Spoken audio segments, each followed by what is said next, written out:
Did you know that Japan once cut off relations with almost every country in the world for nearly 200 years? And yet during that time, it kept a special relationship with just a few nations like the Netherlands. This history is something that all Japanese people, including myself, learn in elementary, junior high, and even high school.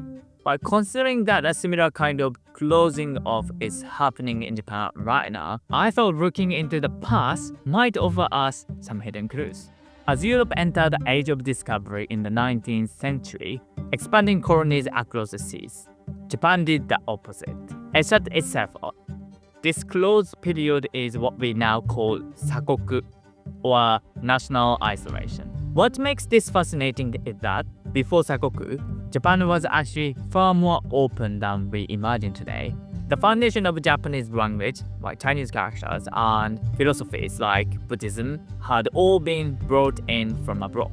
Japan was shaped by foreign influence. So why did it suddenly turn its back on the world? One of the key reasons was religion. After firearms arrived in 1543, Japan traded actively with Europe. Missionaries came, and Christianity spread rapidly among samurai and commoners. However, this new faith became a major source of anxiety for the shogunate. Japan at the time had just emerged from the chaos of civil war.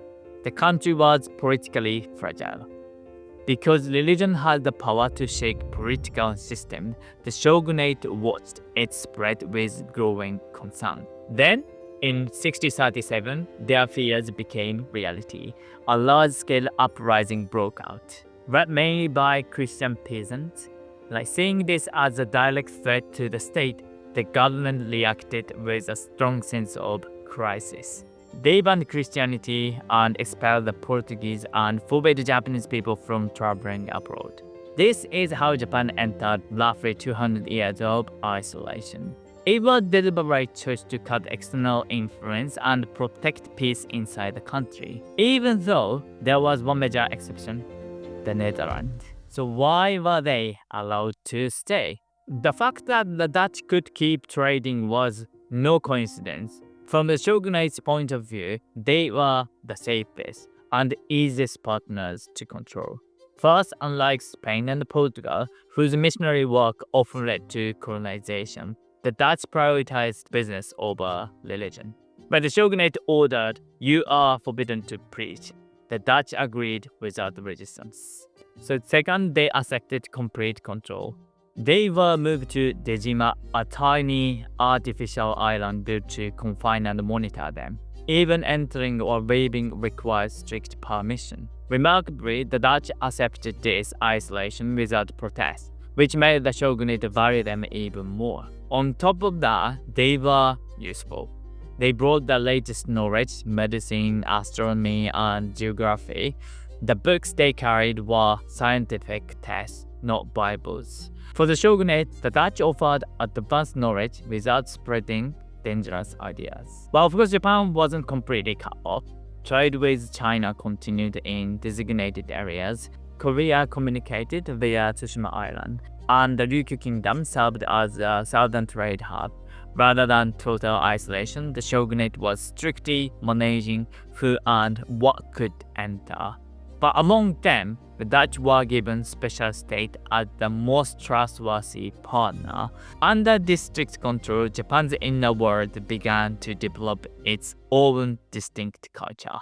When Japan reduces its connection with the outside, unique domestic cultures flourished in the quiet environment. First, economy grew, but without competition from foreign goods. By craftsmen honed their skills to perfection. Silversmithing, pottery, and lacquerware, the roots of today's high-quality Japanese craftsmanship were formed here.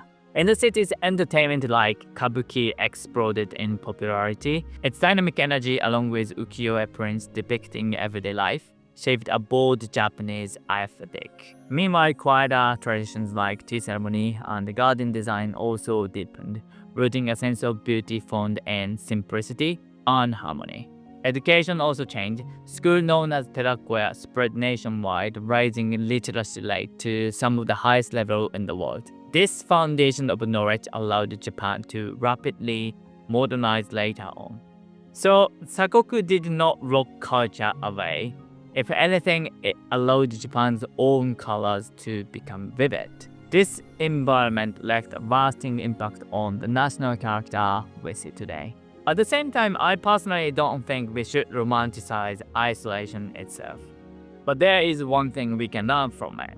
When a society slows down the flow of outside influences, it sometimes gets the chance to look inward and deepen its own way of living. Today, everyday life in Japan is becoming more and more Western and globalized. You can see it in our, Japanese homes too. Western style interiors, furniture, and appliances are slowly replacing traditional layouts. But I've actually made a separate video about why traditional Japanese houses are disappearing. So if you're interested in, you will find a link after this one. But anyway, a little bit of international distance, not from people, but from the pressure to fit into a single global lifestyle might actually help Japanese culture survive in a world where everything is starting to look the same. Living in isolation for centuries naturally fostered a deep sense of caution too. This wasn't just conservatism. It was a kind of survival wisdom that grew out of centuries of peace. Back then in Japan, the goningumi system had groups of 5 households collectively responsible. If one person broke the rules, everyone was punished. This created a strong fear of standing out. Before acting, people instinctively learned to ask, will this cause trouble for others? That mindset became deeply ingrained in Japan. At the same time, the culture of reading the room grew stronger, and tight-knit village societies disrupting the harmony could mean murahachibu, total social exclusion. To survive, you had to sense what others were thinking without words. Modern habits like avoiding frictions and prioritizing harmony are essentially softened versions of these strict survival rules in Japan. And just as Japan kept a control door open for that, the idea of selective trust lives on. Like Dejima, if someone follows the rules and shows respect, they are completely welcomed into the inner circle. This distinction between insider and outsider is a direct legacy of those 200 years, influencing how Japanese people behave to this today. As I mentioned earlier, Japan is seeing a rise in caution toward foreigners. But this isn't just because there are many foreigners now. But people fear that the unspoken rules holding society together are fading apart. Japan is a rare high-context society, staying quiet on the train, taking trash home, waiting your turn. These aren't rules, obviously. They are kind of invincible contract of consideration for others. But because people follow this contract, Japan remains one of the cleanest and safest countries. But the rapid increase in tourism and immigrant has shaken this assumption, whistling, noise, entering private property for photos. We know it's often just, culture difference, not bad intentions, some of them. But too many Japanese, these acts feel like more than just bad manners. They feel like hack into the social system that keeps the country safe and orderly. Statistically, these problems are tiny compared to other crimes. But in the age of social media, the impact is huge.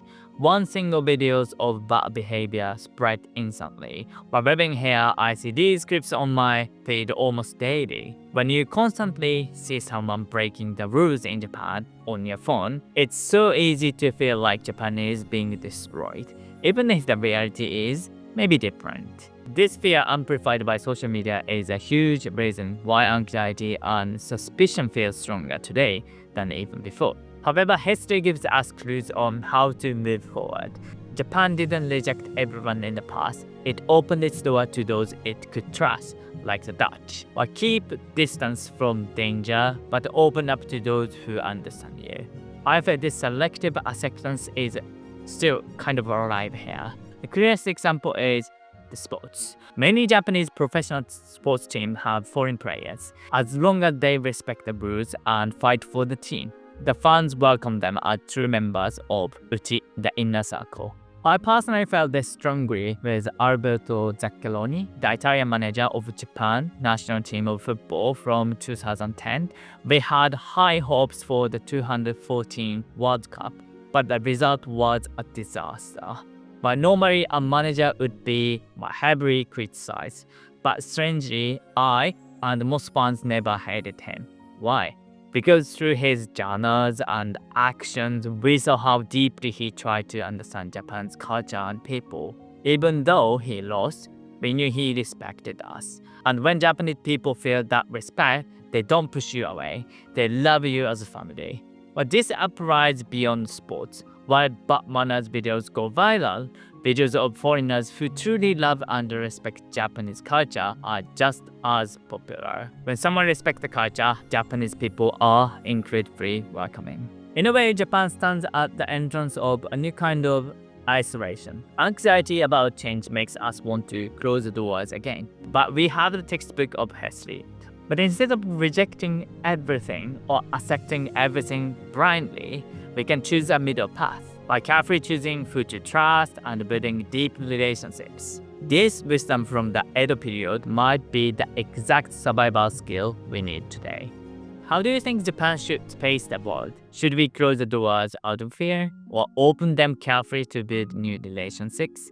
I'd love to hear your thoughts in the comment box below. By the way, in this video, I mentioned religion as one of the reasons Japan first entered its period of isolation. Actually, religion is still at the center of much debate in Japan today. So if you'd like to understand why many Japanese people are still so cautious about the specific religion even now, please check out this video next. Right, so thanks so much for watching. See you soon. Bye.